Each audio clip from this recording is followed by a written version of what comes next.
On m'a dit que je vous avais manqué, alors voilà, nouvelle vidéo. J'espère que vous allez bien. Ici Metadoc, bien sûr, comme d'habitude, un petit pouce bleu vers le haut. Tu t'abonnes, tu likes, tu partages, tu commentes également. Bien sûr, je vais parler de plein de choses, hein, parce qu'effectivement, si vous voulez une nouvelle vidéo, il faut avoir un sujet intéressant. J'en ai plusieurs, hein. Tout d'abord, les valeurs du CAC 40. On va parler un peu du CAC 40. Ensuite, on va parler du S&P 500 et il y a aussi deux valeurs dont beaucoup d'investisseurs ont les noms en bouche en ce moment, en cette période de Black Friday. Et enfin, je terminerai sur une petite surprise justement où ça fait longtemps qu'on n'en a pas parlé et ça concerne, je pense, plein d'investisseurs. Alors, pas les nouveaux, parce que ceux qui sont investisseurs, on va dire depuis ces 2 dernières années, eh bien, sont pas concernés, mais ceux d'avant sont peut-être concernés. Donc, ceux qui sont investis en bourse depuis plus de 2 ans sont peut-être concernés par ce que je vais dire en fin de vidéo.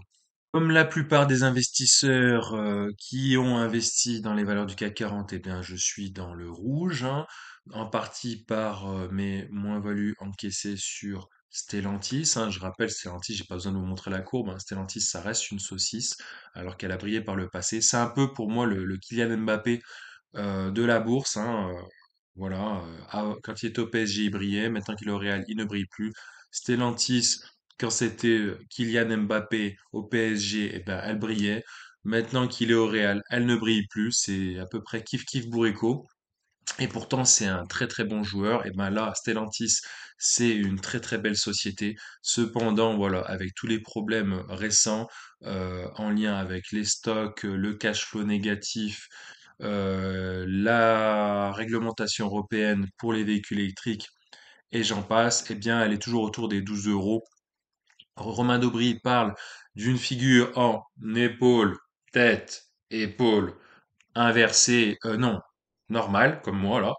Et donc, si on réplique la valeur vers le bas, eh bien, faudrait viser les 10 euros. Moi, je suis sorti à 11,85 €. Voilà, il y a presque 2 mois maintenant. Elle est remontée à 13 euros. J'étais là,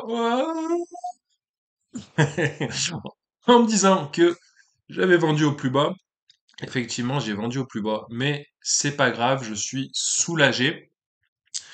Du coup, mes autres valeurs, bah, je suis dans le rouge également parce que justement, j'ai du Total, j'ai du BNP, j'ai du Vinci, j'ai du LVMH, j'ai du L'Oréal notamment.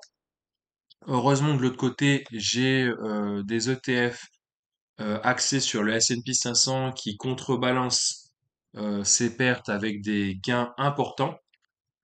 Voilà, t'as eu l'image un peu, ok. Et voilà, donc j'ai pas de recette miracle pour vous faire gagner de l'oseille, hein. Et encore, je suis pas là pour vous conseiller de manière financière, je suis là pour déconner, pour vous informer, pour vous divertir. C'est une chaîne de divertissement sur la bourse, la finance et plein d'autres choses. Donc voilà, passons maintenant aux valeurs du CAC 40. Pour ce qui est de LVMH, vous vous rappelez de ce graphique dans une de mes précédentes vidéos. Donc là, on est en journalier, il y a mes zones cibles, donc la zone rouge, la zone orange, la zone verte. Bon, idéalement, j'aimerais que ça retourne dans la zone verte, hein, mais c'est pas encore possible. Le plus haut historique, l'ATH, est autour des 870 euros, comme on peut le voir avec ce gros trait rouge.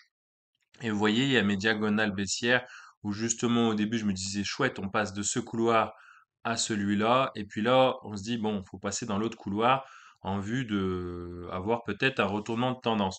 Comme on peut le voir, le support des 600 euros, alors donc 601,7 comme l'affiche pour Real Time ou 602 comme moi je l'avais tracé, eh ben il a été rompu depuis quelques temps, hein.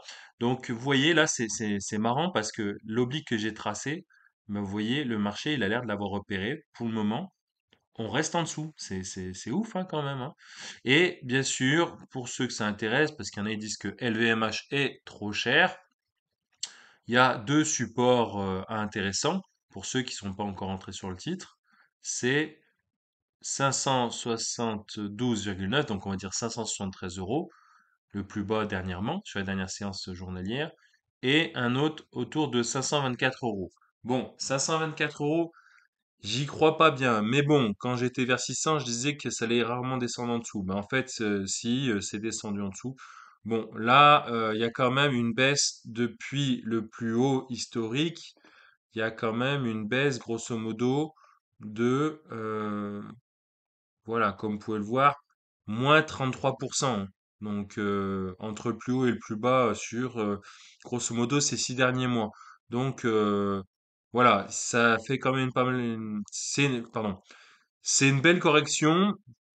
Il y a beaucoup de gens sur les forums francophones, anglophones, qui estiment que ça pourrait être sympa d'y rentrer à nouveau dessus, hein, parce que c'est quand même LVMH, marque de prestige. Bien sûr, aucun conseil en investissement. On est là pour discuter, pour donner son avis, pour débattre.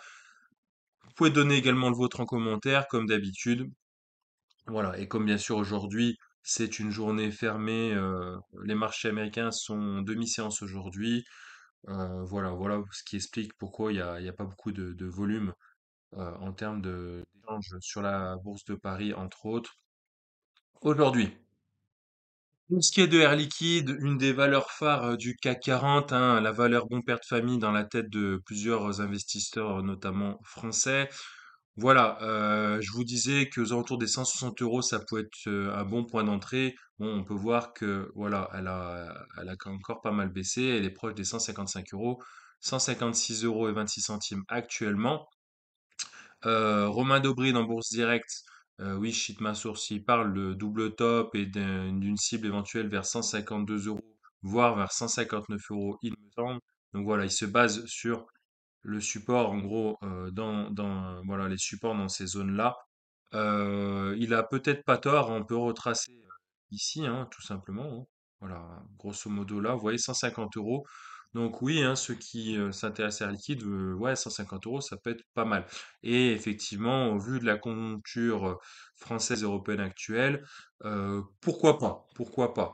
Néanmoins, voilà, ça reste un titre de long terme, comme la plupart d'entre nous le savons.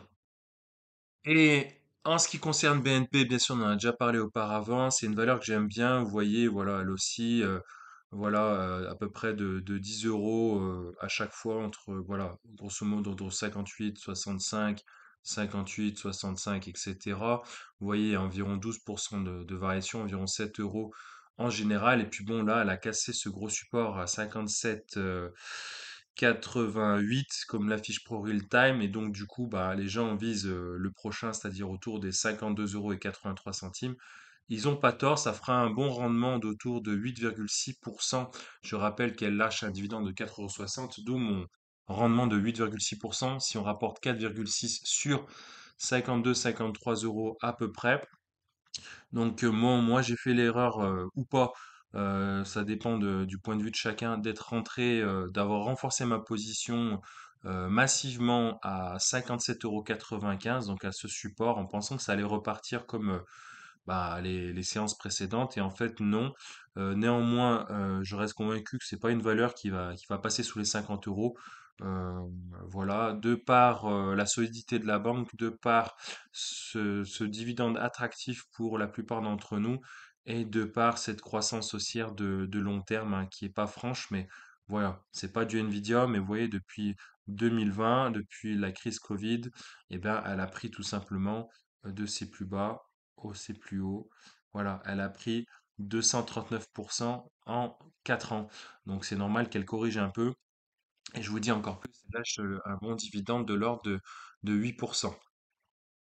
Je suis également obligé de parler de L'Oréal, hein. L'Oréal est une valeur que j'aime bien. Vous voyez, bah, tendance baissière depuis au moins ce printemps, là, depuis mai 2024.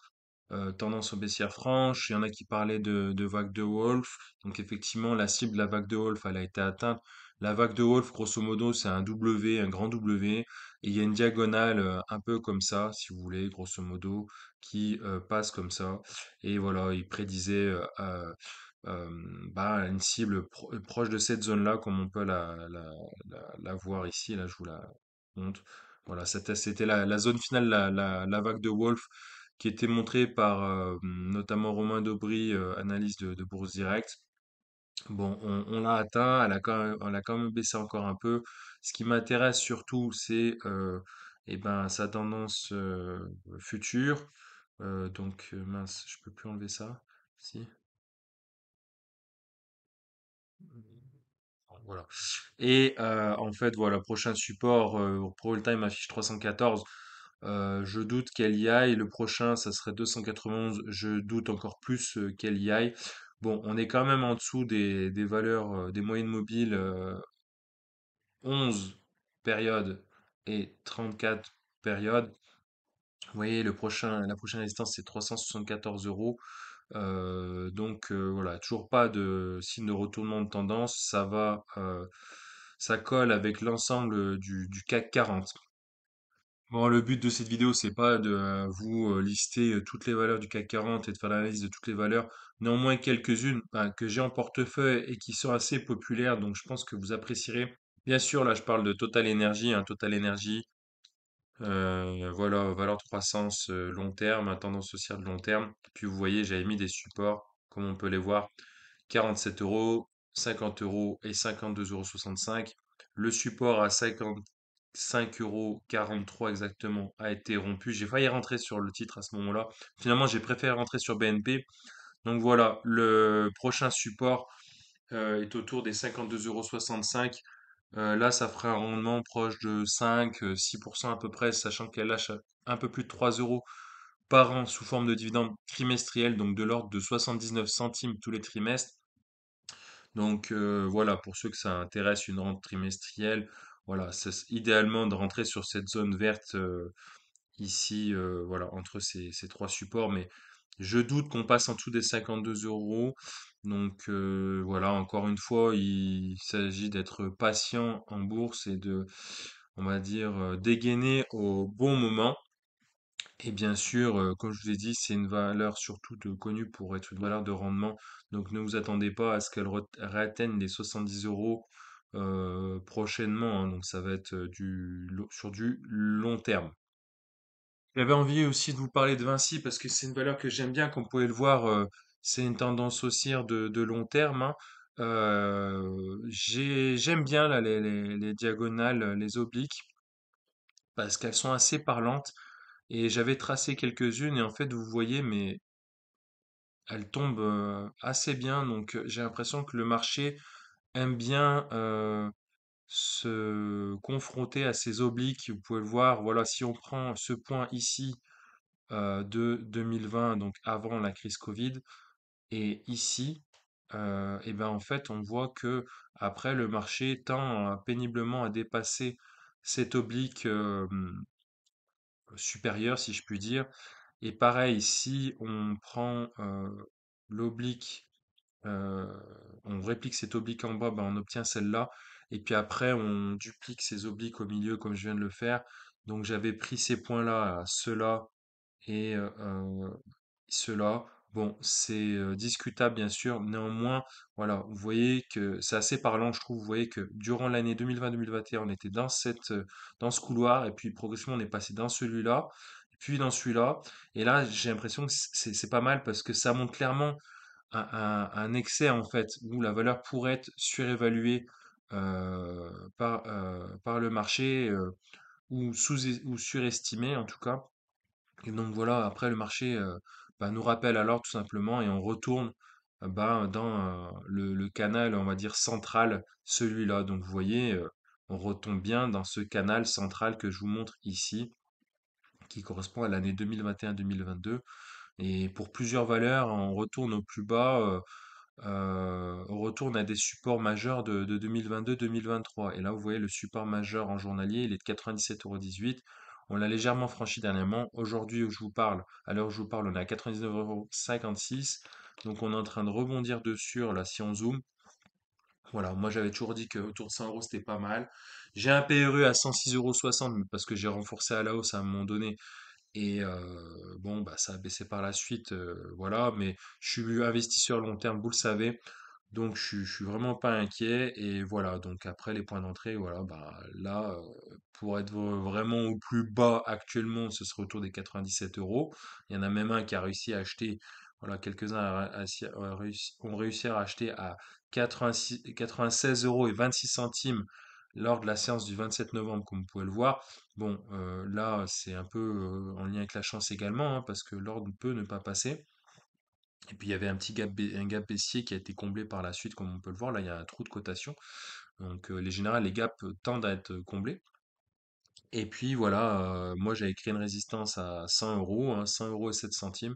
Et puis après, la prochaine, c'est vers mon prix d'achat, mon prix de revient unitaire, 106,67 € exactement. Et donc voilà, vous voyez, ça fait déjà depuis juin qu'on galère dans cette zone, hein, un peu à l'image du CAC 40 et de la dissolution de l'Assemblée nationale. Un petit mot également sur mes ETF. Donc là, c'est mon ETF que j'ai en majeure pondération. Donc c'est celui qui réplique l'indice SP500, là, celui de BNP, donc ESE, son petit nom. Et ben là, ça faisait un petit moment que je l'avais pas regardé, vu qu'il était en tendance haussière et que j'avais déjà massivement investi dessus. J'avais pas besoin de regarder à nouveau, de faire des calculs. Il faut savoir que sur les ETF, j'ai jamais vraiment réussi à, à avoir les cibles escomptées. C'est-à-dire que quand je définissais un support, je me disais, bah tiens, je vais mettre mon ordre d'achat vers le support, sachant que en général ça y retourne, et ben j'ai jamais réussi à l'avoir, moi, à faire passer mon ordre d'achat. Donc au final, j'ai acheté pendant que ça montait et j'ai bien fait parce que quand je suis rentré, moi je suis rentré à 26 euros et 3 centimes exactement. Et puis vous voyez que là, actuellement où je vous parle, on est à 28,52 €, ce qui me fait en gros 10% de plus-value latente. Vous voyez par exemple là, il y a un gap il y a un gap ici, là, qui est haussier. Et ben, ce gap, il a toujours pas été comblé. Donc, théoriquement, dans le futur, il devrait être comblé. Quand, je ne sais pas, parce que le S&P 500, il est en pleine forme. Voilà, là, ça correspond aux 6000 points du S&P 500. Donc, on peut le voir. Non, pas ici. Bon, c'est pas grave. En tout cas, il est aussi autour des 6000 points actuellement et il est en tendance haussière, il va continuer à monter, hein, parce que justement, la plupart des investisseurs bah, ne croient plus trop en l'Europe et du coup, bah, ils ont pas pour la plupart soldé leur ligne, notamment française, et justement avec le cash qu'ils ont récupéré, en plus ou en moins-value, hein, ils essayent de le réinvestir dans quelque chose qui serait plutôt plus solide en tout cas. Donc il y en a que parmi les gens que je côtoie, que ce soit dans la réalité ou en ligne, ils ont plutôt visé le S&P 500 et le Nasdaq, hein, depuis notamment l'élection de Donald Trump. Il y en a même, ils ont pas attendu, ils ont déjà commencé dès cet été, quelques mois auparavant, et ils ont eu raison. Mais en ce moment, sur les valeurs françaises, il y en a deux qui retiennent l'attention de beaucoup d'entre nous. Alors la première, c'est Athos. Donc Athos, je vais pas vous monter la courbe. C'est une saucisse, hein, je suis pas le seul à le dire, hein, tout le monde le pense. Donc pourquoi beaucoup en parlent? C'est parce que elle est passée en gros de 15 centimes à 1,75 € en très peu de temps. Et donc ça, c'est ce qu'on appelle la spéculation.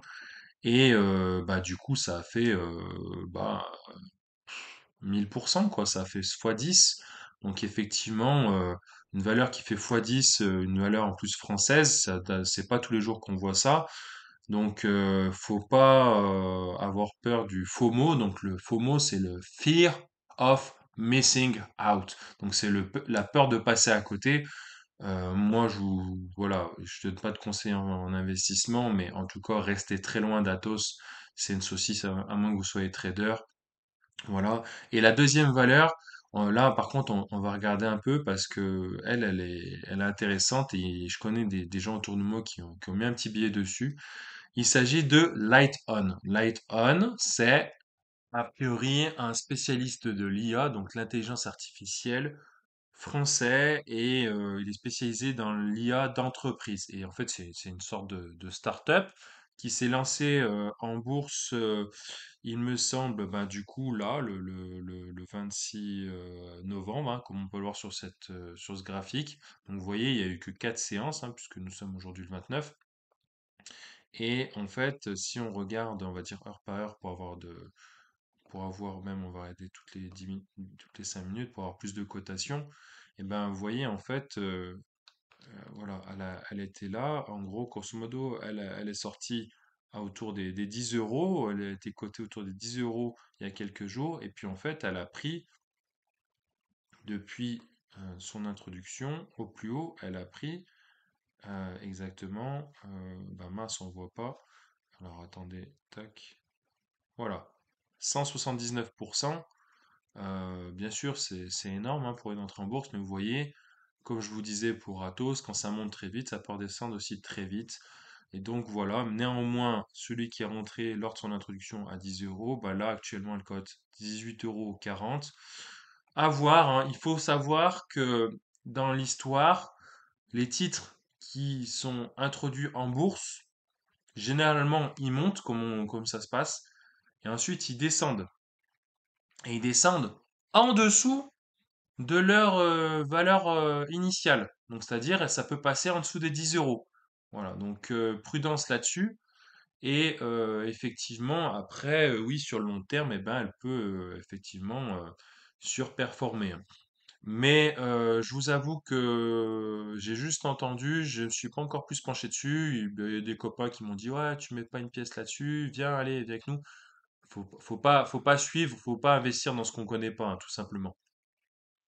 Et enfin, la dernière partie de cette vidéo, eh bien, je vais vous parler de la Russie. Eh oui, la Russie, tout le monde le sait, elle est en guerre avec l'Ukraine depuis plus de 2 ans maintenant.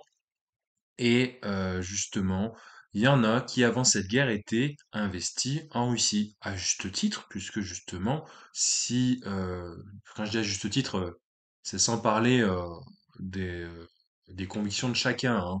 Il y en a qui aiment les Russes, il y en a qui les aiment pas, hein, pour diverses raisons. Mais sur le plan économique, sur le plan financier, oui, ça pouvait être intéressant d'investir sur la Russie, car un pays riche et fort, voilà, concurrent historique des États-Unis, grande force de ce monde, eh bien, il y en a qui avaient tout simplement investi sur des actions russes et également sur des ETF visant à répliquer la croissance de la Russie. Avant de continuer là-dessus, je me permets de rappeler certaines choses hein, sur la Russie, hein, car il est possible que vous ne les connaissiez pas. La monnaie de la Russie, c'est le rouble.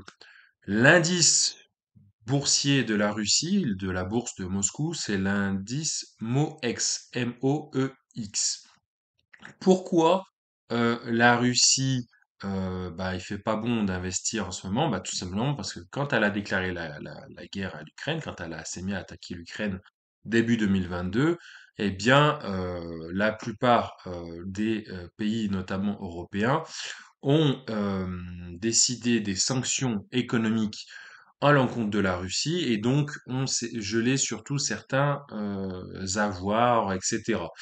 Et comme nous sommes, je parle de la Russie, dans une économie de guerre, eh bien, qui dit économie de guerre dit inflation. Dès qu'il y a une guerre, dès qu'il y a un conflit, ben, l'heure n'est pas à la croissance, on va dire, industrielle classique, où les gens vivent bien en paix et sont sereins et vont consommer ben, des choses et d'autres, hein, comme le Black Friday.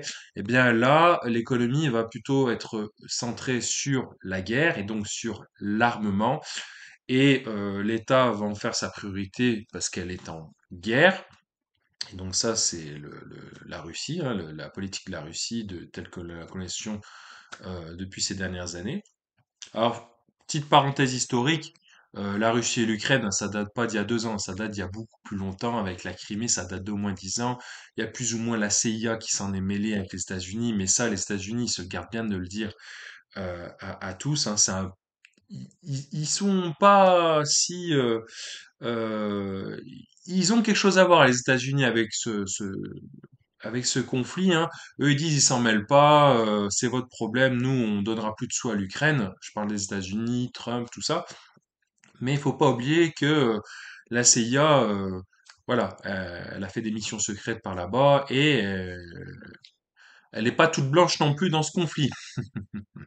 Et donc, les éléments importants à retenir concernant l'économie russe, c'est tout d'abord des taux directeurs à 21%, ce qui comprend une inflation à 8%, et donc un taux réel à 13%. Donc ça fait pas rêver pour les investisseurs. Il ne faut pas emprunter dans les banques russes parce que c'est trop cher.